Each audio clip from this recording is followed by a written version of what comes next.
dreams to filter through this land of ours and fill a sportsman's dreams. Enjoy what nature holds for us, her bounty never ends.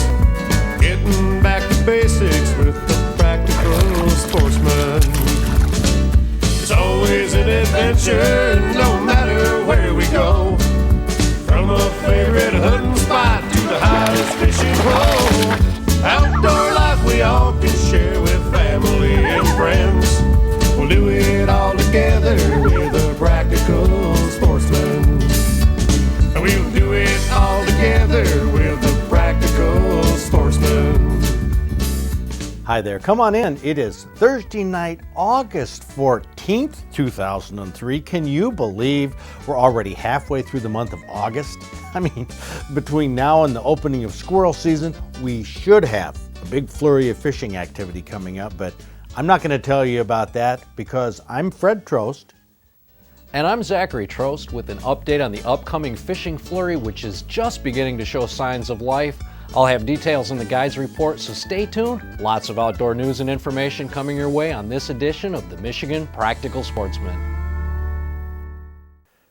Before we get any further into tonight's show, I want to give you loyal viewers a heads up as to where we're heading in the coming year. Now, I say loyal viewers because you have to be loyal if you're watching television in August. This is the lowest television viewership month of the year. Most commercial stations fill the programming with reruns. But I hope you've noticed that we've used very few previously seen features in the program during the past year. Since Zachary started helping me on the show and since Mary Acker came in to do the editing, we've been able to produce a lot of new material each week, every week. Thousands of tapes in our video library. A lot of it has never been seen or hasn't been seen very much. And we might as well get this video into circulation rather than just let it sit there and gather dust on the shelf. But for now, let's get back to the news and information format. Here is Zachary with a new twist on what we used to call the trophy book. You've probably seen it. He features a different county each week in what we now call the Michigan Fishing Game Hall of Fame.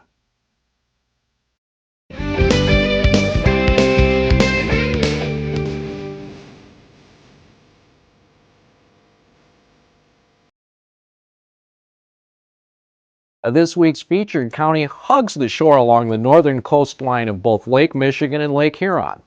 The county was originally named Michilimackinac, but later the name was shortened to Mackinac. And as with many of Michigan's counties, there is a differing of opinion as to where the name actually came from. One definition translates the word to mean place of Missinimaki, after an ancient tribe that inhabited what we call Mackinac Island. Another theory is that it's a French interpretation of a Native American word that means land of the great turtle, because Mackinac Island is shaped like the back of a turtle. One of the most frequently asked questions is how the name is supposed to be pronounced, Mackinac or Mackinac.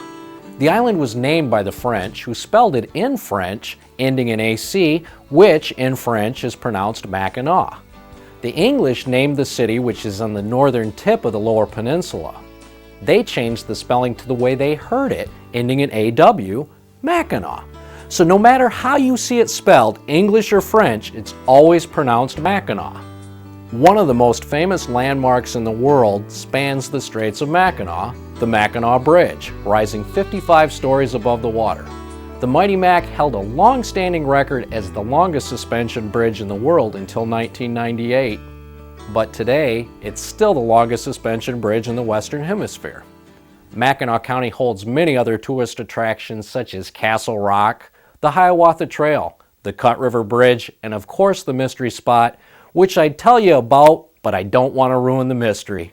Mackinac County not only has its share of tourist attractions, but it also produces its share of hunting and fishing awards from the land of the great turtle.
Next Fish and Game Hall of Fame will be featuring Chippewa County.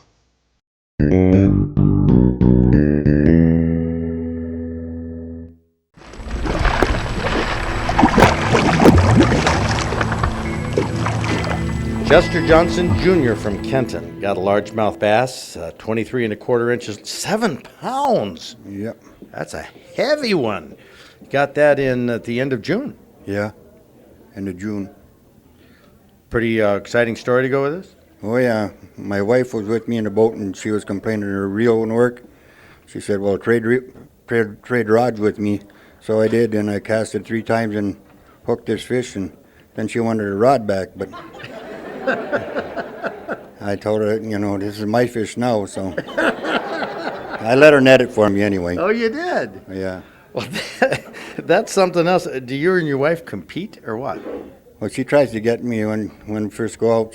When we first went out, she got the most fish, but when then I started getting them, and she kind of fell back there a little bit. When she's trying to catch up to me now, but she got quite a bit to beat now. Well, you are compatible though out in the boat. Oh yeah. Do you make her row? I let her net the fish. Oh, I tell No, you. she makes me row the boat. Okay. But I got a motor, so I got her made. Very good. You got it made, Chester Johnson. Congratulations.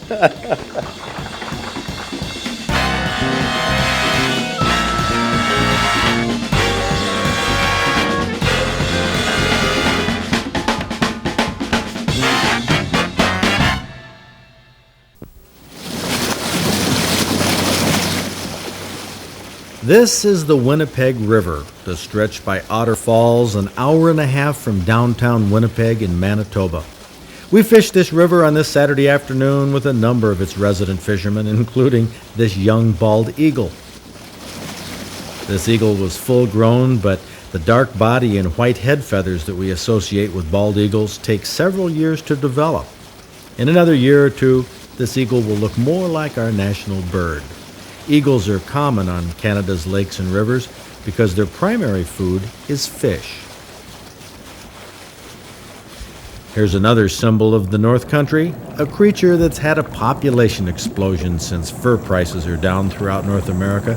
I don't know if something was wrong with this beaver, it was sick or what, but it let us bring the boat within 10 feet where we could get a good look at North America's largest rodent. We've never been able to get that close to a beaver before. When the sun is high, beaming directly down into the water like it is today, walleye are usually fairly dormant. They like cloudy days or roily water where the visibility and light penetration is limited. That's why we keyed in on this power dam. Places like this, walleye will bite all day. Our guide, by the way, is Phil Colleen, a tournament walleye fisherman from Winnipeg who told us that this dam is one of many on the Winnipeg River. Well, there's about 8 of them from the lake. I think there's one more on the Manitoba side up ahead. Now, you say there are a lot of sturgeon that are kind of stacked up in this hole? At certain times, there sure are. In the spring, a lot of anglers fish here for sturgeon, according to Phil, who's hooked them while he was walleye fishing. Some of those sturgeon run over 100 pounds. The fish hang around on the edges of this roily water, all kinds of fish, and it didn't take long for Phil to hook one. Below a dam like this, you're never sure what it's going to be. More like it. Boy, did he swallow it, too. Look at that jig.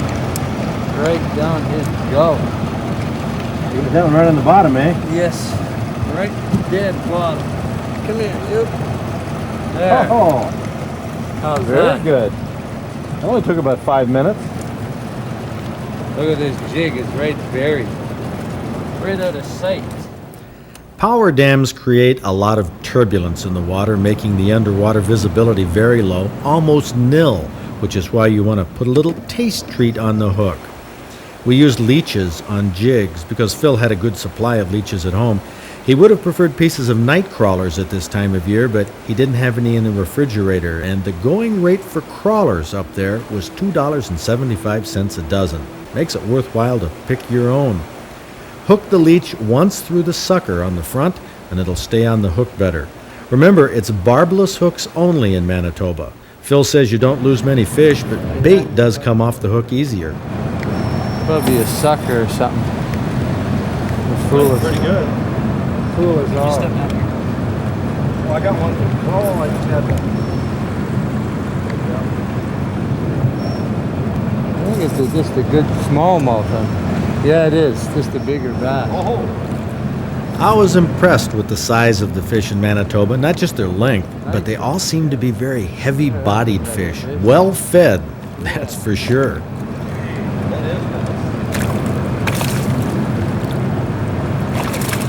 Get them fresh? Sure.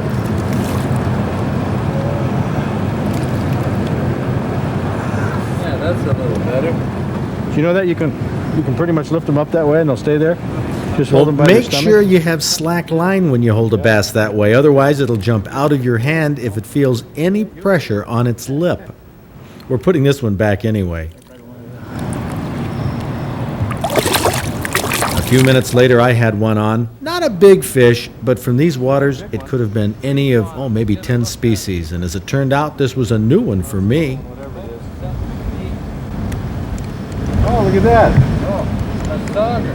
Sauger. That's my first sauger. The very first I'll be one. darned. Looks an awful lot like a walleye, but look at that. The saugers are smaller anyway, aren't they? Generally, yeah. Is it, basically just the coloration? Yeah, they're very colorful in the river here. Dark blotches. Yeah. No white tip on Dark the blotches tail. on The sauger has scaled cheeks. The walleye has Oh, smooth scales on the cheeks. cheeks. Huh. It's a A baby, little. but Little baby sauger. it's a sauger. I'll be darned. Well, another one to add to my collection. I had never landed a sauger before. It was just like a small walleye, but it was fun to add another fish to my life list of species caught. We got real relaxed about catching these fish. Notice what Phil does with his spinning reel? He reels backwards when the fish takes a run instead of letting the drag pull the line out. I don't think he's too big, but he's a scrappy little devil. Have you seen him? Yeah. There's that back reeling again. The tournament fishermen do this. They don't trust the drags on spinning reels. Oh, they're nice. Bigger than, Oh, there's nothing wrong with that one. bigger than I thought.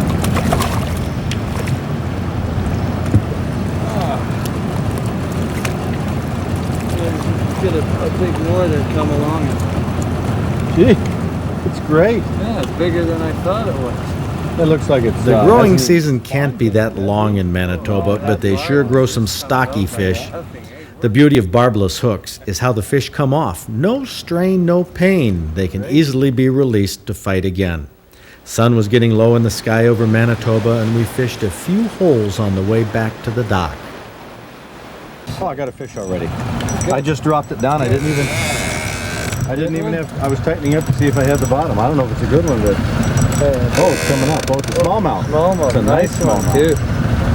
Dandy. Oh, oh, oh, great. You need a net Yeah, that for took it on the or- way. No, I'll just that's a lower and lift beauty. this one. That's a real nice. Oh, well, it's catch and release anyway. Boy, that was a nice one. Well, it serves me right. I took a cocky attitude and lost the fish.